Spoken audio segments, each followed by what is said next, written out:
Saudi আরবের আফিফ শহরে সড়ক দুর্ঘটনায় চাঁদপুরের ৩ প্রবাসীর মৃত্যু হয়েছে। বৃহস্পতিবার রাতে এই দুর্ঘটনা ঘটে। মৃত্যুর খবরে তাদের পরিবারে শোক নেমে এসেছে। দ্রুত মরদেহ দেশে আনতে সরকারের কাছে দাবি স্বজনদের। এখন জন্ম সনদ দিয়ে খোলো বিকাশ স্টুডেন্ট অ্যাকাউন্ট। নিজের বিকাশ নিজে কর।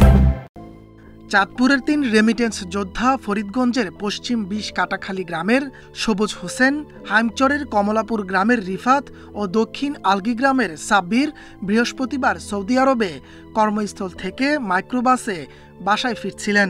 আফিফ শহরের বিশ্ব রোডে আরেকটি মাইক্রোবাসের সাথে সংঘর্ষে তারা নিহত হন। মৃত্যুর খবরে তাদের পরিবারে এখন শোকের মাতম। ৪ বছর আগে সৌদি আরব পাড়ি দেয়া রিফাতের ঈদের পর দেশে আসার কথা ছিল। সাব্বির আর রিফাত একে অপরের খালাতো ভাই। বলছে রোজার আগে আসবো, এসে ঈদ করবো, আমাদের সাথে মজা করবো, আনন্দ করবো। অনেক আশা ছিল আমার ভাইয়ের। ওই আশাগুলা আমাকে নিয়ে আমার ভাইয়ের অনেক আশা ছিল, আমার ভাইয়ের ওই আশাগুলা আজ পূরণ হলো না। সরকারের সংশ্লিষ্ট মন্ত্রণালয়ের হস্তক্ষেপে দ্রুত তাদের মরদেহ দেশে আনার দাবি স্বজনদের।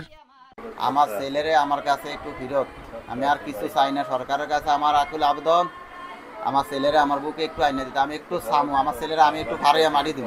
আমি আর কিচ্ছু চাই না।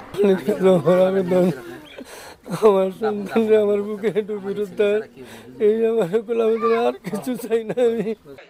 রিফাত ও সাব্বির কন্ট্রাক্টর সবুজ হোসেনের সাথে সৌদি আরবে কনস্ট্রাকশনের কাজ করতেন। Independent news.